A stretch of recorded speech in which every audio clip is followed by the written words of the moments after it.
जो पिछला टॉपिक हमारा था, कल जो टॉपिक हमने पढ़ा था, उसमें हम लोगों ने न्यूटन्स लॉज ऑफ मोशन पढ़े थे, याद है? तो कितने टाइप के न्यूटन लॉज ऑफ मोशन थे अब ये तो बताना नहीं है ना। तीन होते हैं, first law, second law, third law, inertia, दूसरा रेट ऑफ चेंजिंग मोमेंटम वाला, और तीसरा एक्शन और रिएक्शन वाला। तो तीनों, दो तो डीपली हो गए, तीसरा फिर सुनिएगा कि एक्शन और रिएक्शन। तीसरा लॉ जो है वो हमको ये बताता है कि फोर्स कभी भी सिंगल नहीं रहता, हमेशा पेयर में रहता है। अगर फोर्स है तो उसका रिएक्शन जरूर होगा। एक्शन और रिएक्शन हमेशा दो अलग अलग बॉडीज में काम करते हैं, सेम बॉडी में काम नहीं करते हैं, और इक्वल और अपोजिट होते हैं। ठीक है, मतलब क्या है कि ये एक ब्लॉक है, ये अपना दूसरा ब्लॉक है, ठीक है। बीच में हमने इसको रस्सी से बांधा, एक आदमी इसको यहाँ से खींच रहा है बाहर को, एफ फोर्स से, ठीक है। अब जब ये इसने पहले वाले ब्लॉक में फोर्स लगाया तो ये इनर्शिया की प्रॉपर्टी के कारण आगे जाने का अपोज करेगा। इनर्शिया भी रेस्ट में, तो रेस्ट में आना चाहेगा, तो ये अपना अपोज इस रस्सी में टेंशन की मदद से रिप्रेजेंट करेगा,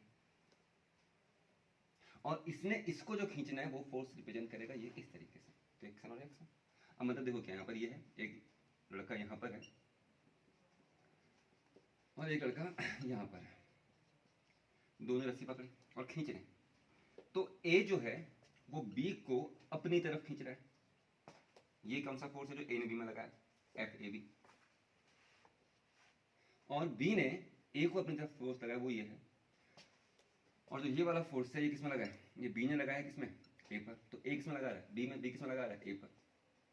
अगर दोनों के फोर्स इक्वल अपोजिट हैं तो F A B is equals to minus F B A, equal और अपोजिट, एक्शन और रिएक्शन, ठीक है। तो पहले इस पर बेस कुछ हम सवाल कर लेते हैं, लाइक कनेक्टेड मोशन टाइप का, तो आपको न्यूटन लॉ ज्यादा समझ में आएगा। देखिए क्या है कि इस तरीके से तीन ब्लॉक रखे हुए हैं। पहला ब्लॉक, अब देखिए 9th 10th की इन प्रॉब्लम्स को 9th और 10th में चाहिए बेटा। तीन ब्लॉक, मास दे दीजिए m1, m2 और m3। तो इनको आप लोगों ने बांधा है, एक रस्सी है, स्ट्रिंग कनेक्टेड मोशन, इसमें फोर्स लग रहा है F और F आपको गिवन है। तो इन तीनों में आपसे एक्सेलरेशन पूछा है, और यहाँ पर सरफेस है, स्मूथ सरफेस है या फिर फ्रिक्शनल लेस सरफेस है। स्मूथ सरफेस या फिर आप इसको फ्रिक्शनल लेस सरफेस कह सकते हैं। m1 को m मान लीजिए, m2 को 2m कह दीजिए और m3 को 3m कह दीजिए। तो हमसे क्या पूछा है कि यहाँ पर हर एक ब्लॉक का या इस सिस्टम का एक्सेलरेशन और इस स्ट्रिंग में आने वाला टेंशन। अब देखो टेंशन या एक्शन रिएक्शन को आप लोग समझोगे। तो मेन फोर्स लगा F, पहले तीसरे वाले ब्लॉक में आपका मान लीजिए, इसको m1 मान लीजिए, इसको m3 मान लीजिए। तो पहले वाले ब्लॉक में जो फोर्स लगा है वो m1 लगा है, और पहले को मिला। तीन लड़के खड़े ना, पहला दूसरा तीसरा, आप लोगों को तीन है मान लो, ए बी और सी, तीन लड़के खड़े। मैंने कोई चीज दी पहले को, तो पहले ने रख ली, उसकी पूरी कोशिश होगी कि वो उसको रखे, बाकियों को ना दे। लेकिन इसने इसको कनेक्ट कर रखा है, एक ही क्लास में तीनों को देना है। तो ये अपना अपोज दिखाएगा कुछ इस तरीके से कि हाँ भाई मैं आगे नहीं आऊंगा इनर्शिया, जब तक कि मुझको फोर्स ना मिले।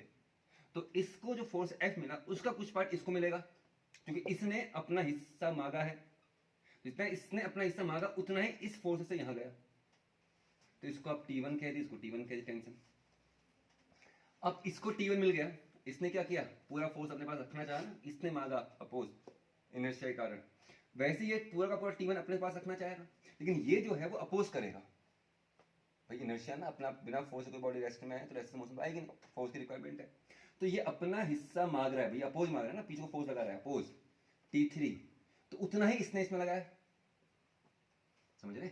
तो मेन फोर्स क्या है, F का कुछ पार्ट, देखो F किसको खींच रहा है, F m1 को, m2 को, m3 तीनों खींच रहा है। T1 जो है वो केवल m2 और m3 को खींच रहा है, T3 केवल m3 को खींच रहा है। m1 को कितना मिला, m1 पे लगा कितना F, इसने कितना मांगा T1, तो इसमें नेट फोर्स कितना है, F माइनस T1। m2 को कितना मिला T1, और m2 से पीछे को कितना मांगा गया है T3, तो इसमें कितना फोर्स लगा है T1 माइनस T3, और इसमें कितना फोर्स है केवल T3। तो net force on m1 is F1 minus T, net force on m2 is T1 minus T3 या T2 जो भी कहना है, और net force on m3 is T2, केवल T2 ही है। तो हमको तो पहले नेट फोर्स निकालना है और एक्सीलरेशन निकालना है।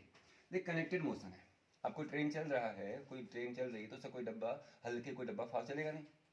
जितनी स्पीड से पहला बोगी उसका चल रहा है सबके सब उतनी स्पीड से उतनी एक्सेलरेशन से चलेंगे, तो इन तीनों का एक्सेलरेशन तो सेम है, तो कंफर्म बात। नेट फोर्स सेकंड लॉ है, net force is equals to mass into acceleration. अब अगर नेट फोर्स आपने लिया है तो नेट मास इनटू एक्सेलरेशन कहोगे, और नेट मास कितना होगा बेटा m1 plus m2 plus m3 into a, F equal to m into a था नहीं था। ये पूरे सिस्टम में लगा। अगर आपको इस ब्लॉक में न्यूटन सेकेंड लगाना होता तो इस ब्लॉक का नेट फोर्स लेते हैं। इसमें कितना फोर्स लगा F, पीछे कितना लगा T1, तो इस पे नेट फोर्स कितना है F minus T1, F minus T1 is equals to, अब इस पर नेट फोर्स तो केवल इसका मान, एक्सेलरेशन तो सेम ही होगा। ये होगा पहले वाले ब्लॉक में। इंडिविजुअल इस ब्लॉक में से कितना लगा रहे हैं, तो इसमें आयो कितना लगा है T1, पीछे कितना लगा है T2, तो इसमें नेट फोर्स कितना है, इसमें नेट फोर्स है T1 माइनस T2, और T1 minus T2 is equal to mass into acceleration, तो वो होगा आपका m2 इनटू a। ये कौन सा ब्लॉक है, तीसरा ब्लॉक। इस पर नेट फोर्स कितना है केवल T2, तो भाई net force is equal to इसका मास इनटू एक्सेलरेशन। एक कंडीशन बनकर आ गई। देखिए भाई अभी हम लोग को सोच नहीं रहे कि किस तरीके से कौन सी कंडीशन लगानी है, कौन सी कंडीशन कैसे अप्लाई होंगे, क्या होगा, छोड़ दो। मतलब सीखो कि टेंशन कैसे बढ़ता है और ए एक्सेलरेशन और ये चीज़ें कैसे आनी है क्या है, क्योंकि ये चीज़ें आपकी टिपिकल टाइप की न्यूमेरिकल्स में फिर अप्लाई होती हैं, वहाँ पर आप लोग फिर फंसते हो। तो भाई पहले तो बात याद रखना कि कनेक्टेड अगर मोशन है तो उस कनेक्टेड मोशन में सभी ब्लॉक का एक स्ट्रेट लाइन में अगर पुली वाला नहीं करना है तो उसमें जितने भी आपके ब्लॉक्स कनेक्ट हैं तो उन सबका एक्सीलरेशन तो सेम होगा भाई, समझ रहे हैं। तो भाई एफ नेट कितने बराबर था, एफ के बराबर है m1 कितना माना है m 2m 3m, तो m 2m 3m 3 2 1 कितना होगा भाई 3 तो 5 और 1 6, तो 6m इंटू a, तो जो a हो गया वो a कितना भाई f अपॉन 6m, तो भाई आपका एक्सेल निकल आ गया। वो एक वाली यहाँ पुटअप कर दीजिए, T1 निकल के आ जाएगा, उस एक वाली यहाँ निकल पुटअप कर दीजिए, T2 निकल के आ जाएगा। सिंपल सी बात है, यहाँ पुटअप कीजिए, यहीं चलते हैं चलिए। तो एफ है, T1 की रिक्वायरमेंट है, m1 जो था वो m1 m के बराबर है, और जो अपना a निकल के आया है वो f बाई 6m के बराबर निकल के आया, f बाई 6m, तो m से निपट लिया। तो f minus T1 is equals to f by 6, या f minus f by 6 is equals to T1, या T1 is equal to 6f minus f, कितना होगा बेटा आपका 5f by 6, it is T1 जो इसको मिला। T2 से निकाल लेते हैं आसानी, यहाँ से निकालने के, यहाँ से निकल सकता है आसानी से। तो T2 is equals to m3 into a, m3 किसके बराबर है, m3 है 3m के बराबर, तो m3 3m के बराबर है, और a जो हम निकाल कर लाए थे f बाई 6m, तो ये हो गया आपका f बाई 6m, तो ये कैंसिल आउट हो गया, 3 2 जा 6 f बाई 2, तो T2 इज इक्वल्स टू रहा आपका f बाई 2। ठीक है, m1 पे नेट फोर्स कितना है, नेट फोर्स ऑन m1 बताइए, नेट फोर्स ऑन m1 पे नेट फोर्स कितना है, m1 पे नेट फोर्स था f माइनस T1, f तो तीनों पे लगा हुआ है, इस अकेले को कितना मिला f माइनस T1, क्योंकि T1 इसने अपने से मांग लिया था, तो इसमें नेट फोर्स जो था वो हो गया आपका f माइनस T1, f है, और जो T1 है वो T1 कितना है भाई, T1 है 5f बाई 6, तो 5f बाई 6, तो 5f बाई 6, तो बेटा 6f minus 5f f by 6, तो net force on m1 is f by 6। ठीक है, अब देखो इसका मास कितना है m, इसका मास कितना है 2m, इसका मास कितना है 3m, तो इनमें जो फोर्स बटेगा बेसिकली 1:2:3 बटेगा। समझे, तो हम रेशियो की मेथड से भी निकाल सकते थे इसको, 1:2, तो फिजिक्स लगा रहे हैं, इसके बाद इसको इस तरीके से निकालेंगे जो हमने रेशियो प्रोपोर्शन 8 में सीखा था। तो नेट फोर्स ऑन m2, तो नेट फोर्स ऑन m2 कितना है बेटा आपका, नेट फोर्स ऑन m2 में कितना फोर्स है T1 माइनस T2, तो T1 माइनस T2 में T1 कितना है भाई, T1 था 5f by 6, 5f by 6 minus T2 कितना था, T2 था आपका f by 2, 5f by 6 minus कितना f बाई 2, तो सॉल्व होगा तो कितना बेटा आपका 5 6 12 हो गया, 5 दूनी 10, 10f माइनस 6f, तो कितना भाई 4f बाई 12, 4f बाई 12 मतलब f बाई 3, तो f बाई 3 किसको मिला भाई m2 को, तो m1 को कितना मिला है, तो जो m1 को मिला है वो m1 को मिला है आपका कितना था f बाई 6, और m2 को जो मिला है वो मिला है कितना f बाई 3, और m3 पर जो नेट फोर्स था वो कितना था भाई, वो कितना था, वो m3 पर जो नेट फोर्स था वो T2 था कितना f बाई 2, वो था आपका f बाई 2। ठीक है, इसको इसको इसको जोड़िए, तो कितना आता है ठीक है, अब देखिए इसमें मास का रेशियो क्या है, 1:2:3। तो 1:2:3 इसमें मास का रेशियो है। तो अगर m को आप 1:2:3 बांटेंगे तो f को बांटना है, f को बांटना है 1:2:3 में। कैसे बांटेंगे भाई, दो कितना, 3 2 5 और 1 6, तो f/6। ठीक है, तो इसको कितना मिलेगा 1f/6। उसको कितना मिलेगा 2f/6, यानी कि f/3 हमारा आया था। उसको कितना मिलेगा 3f/6, और वो कितना f/2 वो है नहीं, तो न्यूटन लॉस लगाई नहीं हमने, हमने तो मैथमेटिक्स लगाई कि भाई यहाँ पर मास का जो रेशियो था, देखो इतना लंबा चौड़ा तरीका हम लोगों ने किया, सिंपल सा ट्रेडिशनल तरीके चल के भाई हमने f1 f2 f3 से नेट फोर्स f/6 निकला, फिर f/3 निकला, एक में f/2 निकल रहा था, किया ना, पहले ये निकाला, दुनिया भर की बात है, तो वो तो सिखाना था हमको, सिखा दिया।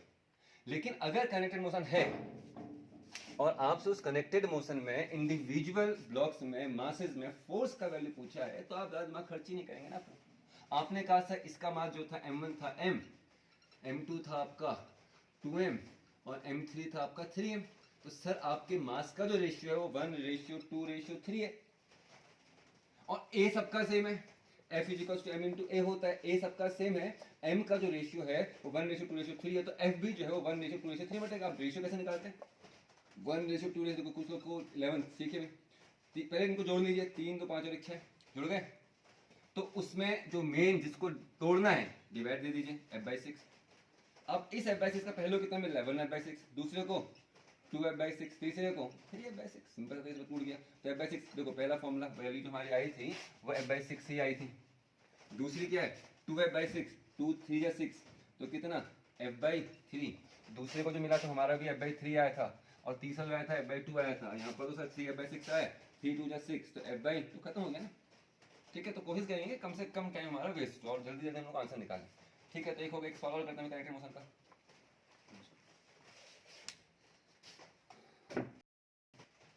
ठीक है, देखिए एक सवाल आपको दिया है, लिखना है 3 blocks m1 m2 and m3, इनके मासेस हैं 5 किलोग्राम, 2 किलोग्राम एंड 3 किलोग्राम। ठीक है, the system is moving upward with an acceleration of 2 metre per second square, find the value of t1 t2 and t3।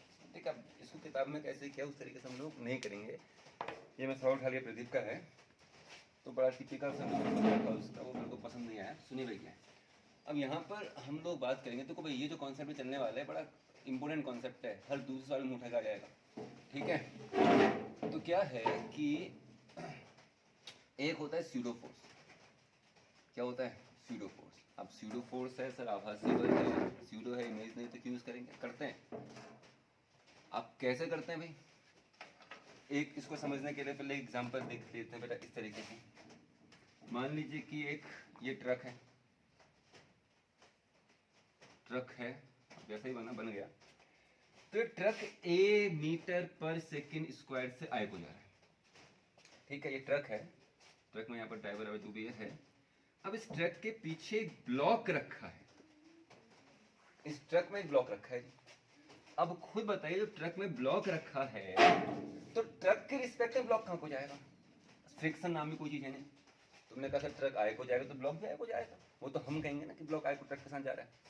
लेकिन अगर truck आगे को जाएगा तो ट्रक के रिस्पेक्ट में, जो ट्रक में खड़ा आदमी है, बैठा रखा है, उसके रिस्पेक्ट में ब्लॉक जाएगा पीछे को, स्यूडो फोर्स।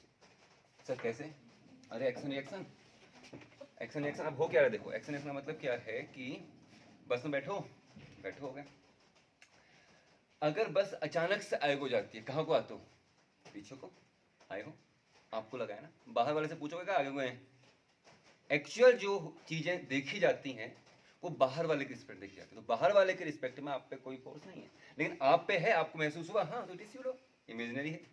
तो अगर ट्रक ए एक्सेलरेशन से आगे को जा रहा है, तो बाहर वाले के रिस्पेक्ट में ये ब्लॉक भी ए एक्सेलरेशन से आगे को जा रहा है, लेकिन ट्रक के रिस्पेक्ट में इसमें उतना ही स्यूडो फोर्स कहाँ को लगेगा, पीछे को। तो इसमें जो एक्सेलरेशन होगा वो लगेगा कहाँ को, पीछे को। अब यहाँ पर क्या कहानी है, ये कहाँ को चल रहा है पूरा सिस्टम, ए एक्सेलरेशन से ऊपर को, तो इसमें स्यूडो फोर्स कहाँ को लगेगा, नीचे को। इसमें कहाँ को लगेगा, नीचे को। इसमें कहाँ को लगेगा, नीचे को। ग्रेविटी पहले से थी, हाँ, कितना था ग्रेविटी, जी। अगर ये रेस्ट में होता तो इस पर जो नेट वेट होता, अगर ये रेस्ट में होता तो इसमें जो नेट वेट होता वो केवल m1g होता, अगर लटका के रखा है। अच्छा, काम और करना, देखो तुमको एक बहुत बड़े एग्जांपल दूं, एकदम दिमाग में आया। पेन है, मैंने तागा लिया, तागा बहुत पतला, मतलब हल्का सा भी करो टूट जाता है। अब इस तार को मैंने पकड़ा बड़े हल्के हाथों, धीरे धीरे धीरे धीरे मैंने उठाया और उठा के धीरे बहुत हल्के हल्के हल्के लेके गया, तो शायद ये चल भी जाए। पहला केस। अगले केस में मैंने पूरे दोनों धागा पकड़ा, एकदम झटका दिया, टूट जाएगा। क्या अंतर रहा दोनों में? समझ पा रहे बातों क्या है? देखो पहले केस में धागा बांधा, धागे बहुत ही फाइन, बहुत ही पतला धागा है, बहुत ही पतला धागा है, उसको मतलब इसका वेट, केवल इसका वेट सहन कर सकता है, बाकी नहीं। तो मैं बड़े हल्के से लेके आया, धीरे धीरे धीरे धीरे। अब धीरे धीरे आने का मतलब क्या है? सर आप कांस्टेंट वेलोसिटी से लेके जा रहे हैं। मैंने कहा बिल्कुल सही। अगर आप कांस्टेंट वेलोसिटी से लेके जा रहे हैं तो आपका एक्सीलरेशन जीरो है। एक्सीलरेट तो कहीं नहीं रहा है, एक्सीलरेशन जीरो है, तो इसका मतलब आपका इसमें फोर्स क्या है? जीरो। तो जब ऊपर को जा रहा है तो कांस्टेंट वेलोसिटी से जा रहा है तो फोर्स नहीं है ना। अगर ऊपर को आपने फोर्स नहीं लगाया, नेट फोर्स नहीं लगा, वेलोसिटी कांस्टेंट है, तो स्यूडो फोर्स भी काम नहीं करेगा, तो एक्स्ट्रा फोर्स एमजी के साथ नहीं आएगा ना, रस्सी नहीं टूटेगी। लेकिन अगर झटके देते हो तो आपने इसकी वेलोसिटी एकदम से बढ़ाने की कोशिश करी, अगर आपने वेलोसिटी एकदम से बढ़ाने की कोशिश करी, यानी कि आपने इसको ऊपर को एक्शन दे दिया, तो उतना ही स्यूडो कहाँ को आएगा? नीचे को। यानी कि एमजी तो रहेगा ही रहेगा, साथ में स्यूडो भी नीचे को आ गया। वही चीज तो रही। सेम कॉन्सेप्ट यहाँ पर है, अगर जी नीचे को है तो इसमें कितना फोर्स है भाई? कितना एक्सीलरेशन है? ए। तो इसमें एक्शन कहाँ को लगेगा? नीचे को, इसमें भी ए नीचे को, इसमें भी नीचे को। अब इस रस्सी से कौन कौन कनेक्ट है? ये भी और ये भी, M1 भी, M2 भी और M3 भी। देखो हम ऐसे करेंगे बेटा, हम किताब का बहुत लंबा तरीका यूज नहीं करेंगे, हम लोग न्यूटन सेकेंड में लगाएंगे, F equal to force equal to mass into acceleration, बात करेंगे खत्म। आप बस इतना याद रखो, बाकी फिर कल के न्यूमेरिकल आएंगे फिर समझाएंगे।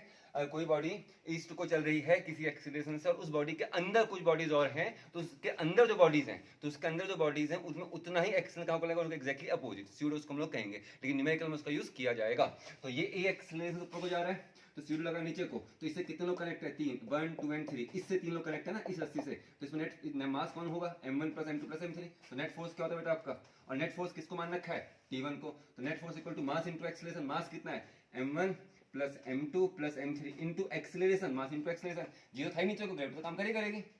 अगर ए एक्सीलरेशन से ऊपर को जा रहा, स्यूडो कहाँ को लगा? नीचे को। जी पहले से था और इसका स्यूडो भी कहाँ को आ गया? नीचे को। तो ए प्लस जी। लो भाई हो गया आंसर, खत्म नहीं हो गया? M1 आपको दिया, M2 आपको दिया, M3 आपको दिया, ए आपको दे रखा है मेरे ख्याल से, जी को आपको एंड पॉइंट मालूम है, तो खत्म तो हो गया एक लाइन में।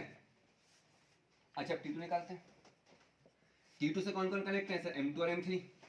अब M2 और M3 कनेक्ट है तो M2 प्लस M3। तुमने कहा सर ठीक है, mass into acceleration, net force equal to mass into acceleration. तो M3 में तो फोर्स है, एक्सीलरेशन ग्रेविटी तो होगी नीचे को, कितनी थी? जी। ये ऐसा को चल रहा है ऊपर को, तो उतना ही स्यूडो कहाँ को लगेगा? नीचे को। तो भाई कितना? A प्लस जी। नहीं आया समझ में? और T3 कितना आएगा बेटा आपका? M3 into g. सिंपल सा आंसर। अच्छा, if the whole system is in rest, either is in rest और moving with constant velocity, constant velocity से मूव करता तो आपका जो ए होता वो होता जीरो, रेस्ट में हो तब भी आपका जीरो होता। तो उस केस में इसमें नेट फोर्स कितना होता? M1 plus M2 plus M3 into जी, क्योंकि वो स्यूडो नीचे को नहीं आता। इसमें कितना आएगा? ठीक है, इसमें कितना आ गया? M2 प्लस M3 इंटू ए प्लस जी। ए नहीं आएगा ना, केवल क्या रहता है? M2 प्लस M3 इंटू जी, M3 इंटू जी। कब? M3 इंटू जी प्लस ए भी रहेगा, पहले वाले के जो ऊपर जा रहा था। अगर रेस्ट में होगा तो केवल क्या लगेगा बेटा? M3 इंटू जी। समझ गए? समझ में आ गई बात? ठीक है, एक सवाल कर देखिए इसमें भी। देखिए भाई अब एक पुली प्रॉब्लम करते हैं, ये भी काइनेटिक मोशन के अंदर है। अभी तो सिंपल प्रॉब्लम है, ये पुली यहाँ पर हमने फिक्स रखी है और इस पुली में ऊपर से आगे ले स्ट्रिंग, एक तरफ मास M1 एक तरफ मास M2, और मान लेते हैं कि M1 is greater than M2, M1 बड़ा है M2 छोटा है। ठीक है, ग्रेविटी कहाँ खींचेगी? नीचे को। कितना? M1 जी। ठीक, इस ग्रेविटी कहाँ खींचेगी? नीचे को। तो वेट कितना? M2 जी। M1 जी बड़ा है, यस, क्योंकि M1 बड़ा है तो M1 जी बड़ा होगा, M2 छोटा, तो डेफिनेटली नीचे को आएगा ऊपर को आएगा। नेट फोर्स इसमें M1 जी है, इसमें M2 जी है, नेट फोर्स जीरो नहीं है। अगर नेट फोर्स जीरो होगा, पता है ना आपको एनसीसी का है, नेट फोर्स अगर जीरो होगा तो either the body is in rest और moving with a constant velocity. तो इसमें एक्सीलरेशन है, नीचे को आएगा, consider this is moving downward with acceleration, और ये ऊपर को जाएगा। तो यहाँ पर ए का केवल मैग्नीट्यूड सेम है बेटा, कनेक्टेड मोशन में मैग्नीट्यूड सेम है ना, क्योंकि ये नीचे को आ रहा है, ये ऊपर को जा रहा है, तो डायरेक्शन अलग अलग है, एक्सटेंशन वेक्टर क्वांटिटी है। डायरेक्शन का मतलब तो अलग अलग होगा ना, तो वेक्टर का मतलब ही ये है कि जो डायरेक्शन का मतलब है, डायरेक्शन से सब कुछ अलग होगा, उसकी मीनिंग अलग हो जाती है। बताया था आपको डायरेक्शन का मतलब, वेक्टर नहीं पढ़े, अब देखते हैं क्या है। तो क्या मैग्नीट्यूड सेम है, डायरेक्शन सेम नहीं है। अब ये बेचारा, अगर मान लो मेरे पास कैंची होती, मैं काट देता, कहाँ को आता? नीचे को। फील करो नीचे को आ रहा है काटने के बाद। अब फील करो, कनेक्ट होने के बाद नीचे को आ रहा है, दोनों में अंतर है। हाँ, जब पहली बारी में आएगा तो तेज आएगा, और जब इससे कनेक्ट है तो उतनी स्पीड से नहीं आ पाएगा, क्योंकि ये जो है वो इससे कनेक्ट है। जब ये नीचे को आएगा तो साथ में ही इसको ऊपर को भी तो लेके आ रहा है, और अगर ऊपर को आ रहा है तो ये ऊपर को आने का अपोज करेगा। इनर्शिया भाई, ऊपर को जो लेकर आओगे वो तो आप ऊपर को फोर्स लगा रहे हो तो आपकी ताकत खर्च हुई है ना, क्योंकि उसके ऊपर आने का अपोज किया है। तो इसका अपोज इसमें दिखाई देगा इस टेंशन के फॉर्म में, ये टी, ये जो टी है वो इसका अपोज है नीचे को, ये जो ऊपर को, ये इसने इसको ऊपर को खींचा, और इसने ऊपर आने का जो अपोज किया, अपोज ही है ना, नीचे का जो फोर्स लग रहा है, इसको कहते हैं टेंशन टी। तो इसमें कितने फोर्स हो गए भाई, दो, टी और m2g। इसमें कितने फोर्स हो गए, दो, m1g और t। अब ये कहां को आ रहा है, नीचे को। तो नेट फोर्स, अगर एक्सेलरेशन नीचे को है तो एक्सेलरेशन की डायरेक्शन में आने वाला फोर्स बड़ा होगा। यहाँ एक्सेलरेशन में कौन सा फोर्स आ रहा है, m1g। यहाँ एक्सेलरेशन की डायरेक्शन में कौन सा फोर्स आ रहा है, t। तो यहाँ क्या लिखेंगे जी हम, m1g minus T, net force है ना, m1g और t oppose minus T, net force equal to mass into acceleration. कितना, m1 into a, equation number 1। इसमें नेट फोर्स कितना है, ऊपर कितना लगा है t, नीचे कितना लगा है m2g। तो t minus m2g is equals to जो है वो रहा आपका m2 into a, equation number 2। इन दोनों इक्वेशन को सॉल्व करके आप a और t का भी निकालेंगे। सॉल्व मैं नहीं कर रहा बेटा, साइमल्टेनियस इक्वेशन आप सॉल्व करेंगे, बड़ा इजीली सॉल्व हो जाता है। अब किस कहां पर आता है, सेम सवाल है, और हमसे कह दिया कि now this pulley is moving upward with a constant velocity. तो सर कुछ फर्क नहीं पड़ेगा, कि कांस्टेंट वेलोसिटी का मतलब आपका एक्सेलरेशन तो जीरो ही होगा, रेस्ट में भी एक्सेलरेशन जीरो है, कांस्टेंट वेलोसिटी में भी एक्सेलरेशन जीरो का, इक्वेशन नहीं बनेंगे। लेकिन अगर सवाल कह देता कि now the whole system moving upward with an acceleration a dash, ये तो हमने पहले रखा है। अब ये a से हो जा रहा है ऊपर को, आप कहानी याद है, सीडो कहां को लगेगा, नीचे को। पूरा सिस्टम ऊपर को जा रहा है तो इसमें भी सीडो लगेगा नीचे को, इसमें लगेगा नीचे को। इससे पहले कितने थे भाई, कितना था, m2g। अब m2g के साथ एक जर्क और मिलेगा इसको पीछे को, कितना, m2a डैश। तो m2g plus m2a dash minus t is equals to m2a। ये नया इक्वेशन बना, नहीं समझे। और इसमें नीचे कितना था, m1g। ये पूरा a एक्सेलरेशन से कहां को जा रहा है, ऊपर, और ये a से ऊपर को जाएगा, जर्क कहां को लगेगा, एक्स्ट्रा नीचे को, सूडो फोर्स कितना, a डैश। तो इसका मास कितना है, m1। तो m1 into a dash plus m1 into g भी नीचे को है, दो बार आगे, minus t is equals to m1 into a। तो उस तरह में ऐसा निकलेगा, समझ की बात। इस तरह सॉल्व करेंगे। अब जब तक आप सॉल्व की प्रैक्टिस नहीं करोगे आपको न्यूटन लॉ अप्लाई करना नहीं आएगा बेटा, इसको सॉल्व करना।